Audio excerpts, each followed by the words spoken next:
Duas notícias muito importantes sobre o Fluminense na manhã dessa quarta-feira.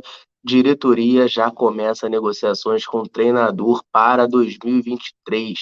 Tá? A informação do GE aí a gente vai trazer toda no detalhe aqui para você, tricolor, ficar muito bem informado. E Fernando Diniz prepara algumas mudanças aí para a partida de hoje contra o Atlético Goianiense, algumas forçadas, outras por opção dele, e a gente vai comentar também tudo isso aqui nesse vídeo, tá certo?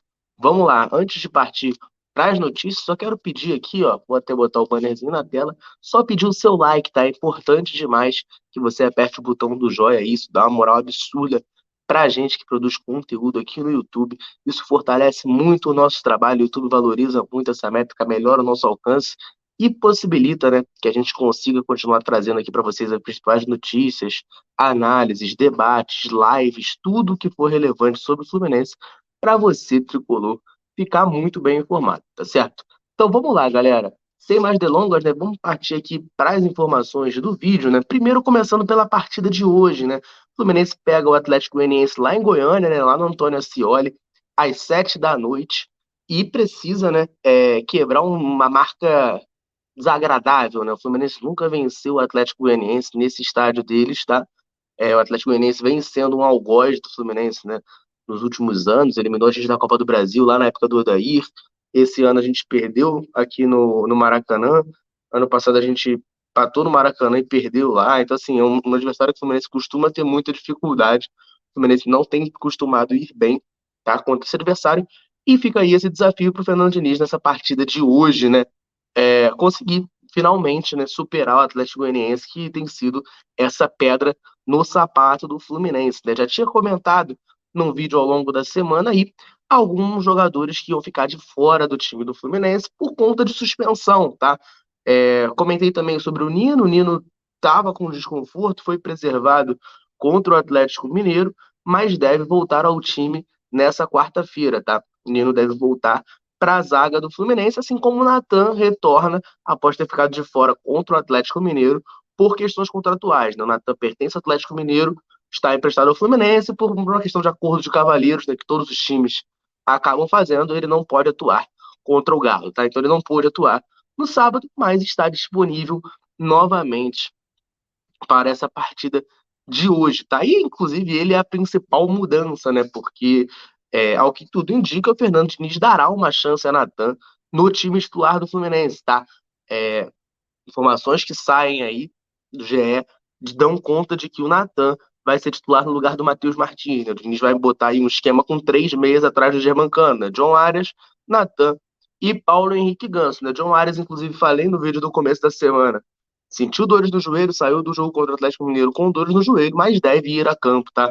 Não parece não ter grandes problemas, deve ir a campo na noite de hoje contra o Atlético Goianiense, então formando essa trinca de meias atrás de Germancano, ao lado de Paulo Henrique Ganso e de Natan, tá? Surpresa aí no time do Fluminense. Outras mudanças que o Diniz vai ser obrigado a fazer é Samuel Xavier suspenso, não joga, e Manuel, tá? Foi expulso contra o Atlético Mineiro, também, obviamente, não pode atuar, tá? Na lateral direita, o Diniz deve fazer o simples. Samuel Xavier não joga, entra o Calegari, né? Que é o jogador da posição ali. A galera vai falar: ah, não, o Calegari é volante, o Calegari tem que jogar no meio. Mas até hoje, no profissional do Fluminense, ele sempre foi lateral, né? Ele, como meia, foi a exceção. Então, ele é o reserva do lateral. O Diniz vai fazer o simples, né? O Diniz já no começo da passagem dele andou botando Iago Felipe na lateral direito. Dessa vez parece fazer o simples, vai botar o Calegari por ali pelo setor, tá? Agora, o miolo de zaga para mim é a questão mais problemática, né? Como eu disse, o Nino volta. O Nino tá disponível, deve jogar na noite de hoje lá em Goiânia. Mas não tem o Manuel, duplo de zaga do Fluminense titular é Nino e Manuel, não tem o Manuel. Então ficam duas opções aí na zaga.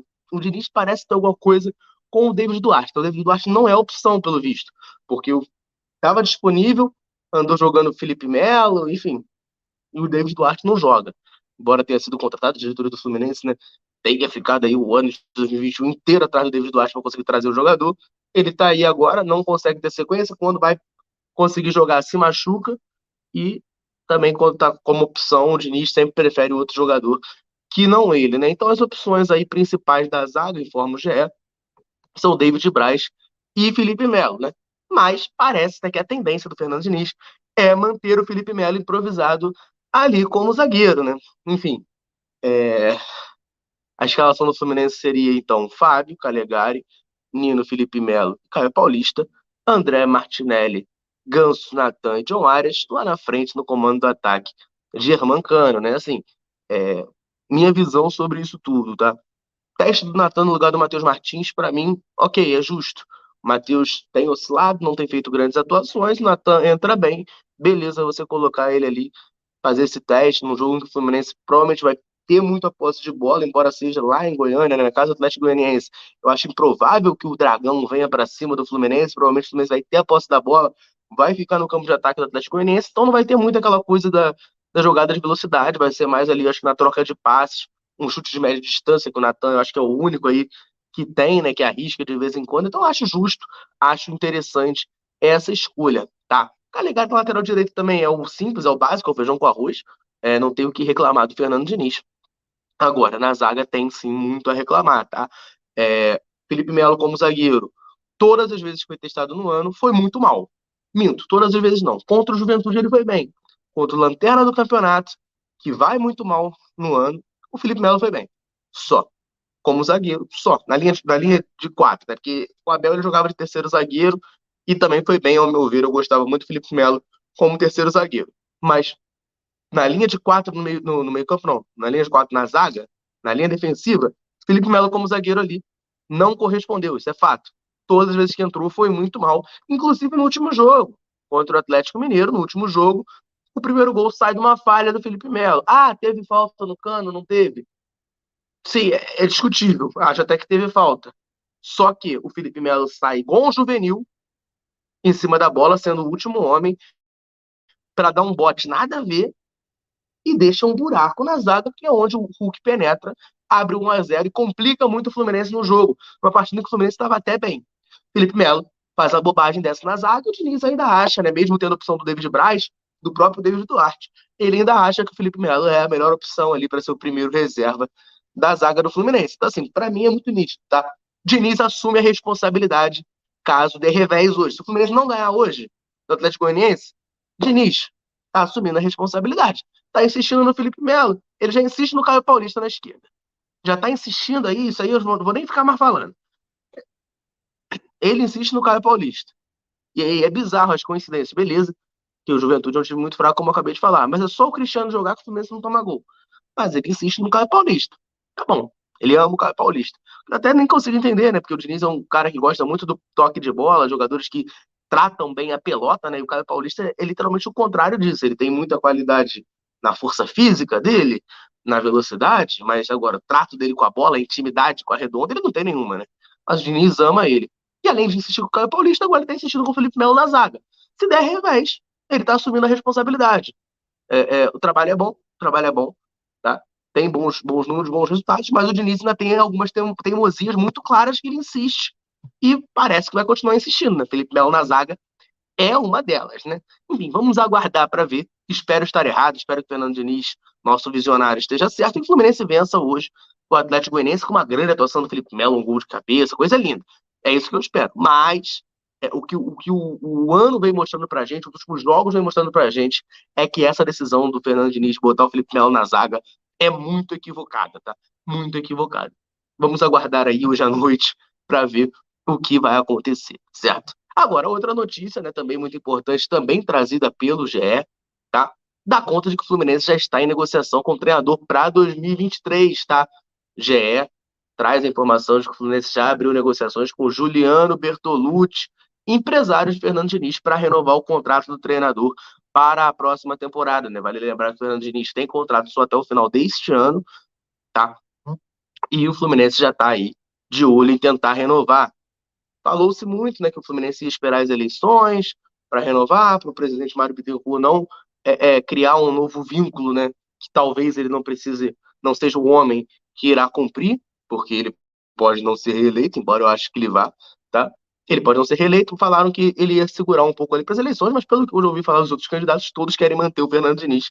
Então, assim, é, acho que o Mário não, ele pode renovar sem problemas. O Fluminense já começou é, a abrir as conversas. Juliano Bertolucci veio ao Rio de Janeiro, se reuniu, tá, com Mário Bittencourt e Paulo Angione para ter ali a primeira conversa de renovação de contrato do técnico, tá, do Fernando Diniz. Nesse primeiro momento, as informações dão conta de que ainda não ficou definido, né? Duração do novo vínculo, valores, nada. É uma conversa embrionária, acho que meio que ali para demonstrar interesse de ambos os lados. Né? Fernando Diniz já demonstrou interesse em permanecer no Fluminense, o Fluminense demonstrando interesse aí em permanecer com o Fernando Diniz. Tá? Acho que renovar com ele não é um problema. Embora tenha acabado de fazer uma grande crítica a ele aqui pelas suas teimosias, o trabalho no geral tem bons números. Tem bons números, Fernando Diniz parece ter evoluído. Um medo que eu tinha, acho que muitos tinham, né, da decadência do trabalho do Diniz depois de um tempo, né, como aconteceu no São Paulo, por exemplo. Eu acho que isso aí, pelo menos para mim, já passou, tá? A gente está aí com 5 meses esperando o Diniz no comando e o Fluminense continua com bons números, continua na parte de cima da tabela. Dá umas osciladas, claro, mas continua ali em terceiro lugar, tá? Inclusive o Corinthians perdeu para o Juventude, né? Conseguiu essa proeza, eu falei pra caramba aqui que o Juventude é um time muito fraco, o Corinthians conseguiu perder, né? O Corinthians perdeu para o Juventude e o Fluminense, né? Tá ali em terceiro, o Corinthians era o quarto, ficou um pouco aí freado atrás do Fluminense, que pode, né, com uma vitória nessa rodada e uma vitória do Flamengo, que está em quinto, mas que pega o Internacional, a gente pode recuperar a vice-liderança. Enfim, o trabalho do Fernando Diniz eu considero como positivo, então entendo a ideia de renovar, até porque o mercado brasileiro de treinadores é muito escasso e ele sabe que o Mário Bittencourt não vai trazer gringo, né? Então, assim, não vejo com maus olhos uma renovação do Fernando Diniz. Vamos aguardar também as cenas dos próximos capítulos para ver aí as próximas reuniões, tempo de contrato, valores, né? Isso aí também é muito importante para a gente fazer a análise. Mas, de maneira fria, o Fluminense quer renovar com o Fernando Diniz. Por mim, está aprovado, né? Treinador para 2023. Até porque o Fluminense também precisa começar a planejar a temporada, né? Reforços, quem fica, quem sai. Para isso é importante ter seu treinador definido, tá? Então, essas são as informações. Mudanças no time do Fluminense. Natan deve ganhar vaga no time titular. Felipe Melo e Calegari devem entrar nas vagas dos suspensos Manuel e Samuel Xavier. E o Fluminense já começa a abrir negociações com Juliano Bertolucci, empresário do treinador Fernando Diniz, tá certo? Finalizando esse vídeo, eu quero que você deixe o seu comentário, tá? O que você acha das escolhas do Fernando Diniz para a partida da noite de hoje? Acha que ele tá certo em manter o Felipe Melo? Acha que ele escolheu bem que botar o Calegari da direita? Acha que o Natan tá merecendo a vaga no lugar do Matheus Martins? Deixa aí no comentário, vamos trocar essa ideia. Também dá a sua opinião aí sobre a renovação de contrato do Fernando Diniz. Acho que o Fluminense está certo de buscar a renovação do treinador ou não? Tem que ir para buscar outro treinador no mercado? Enfim, deixe o seu comentário aí. Vamos trocar essa ideia sobre o Fluminense, tá certo? Eu vou ficando por aqui. Um abraço, saudações tricolores. Tamo junto.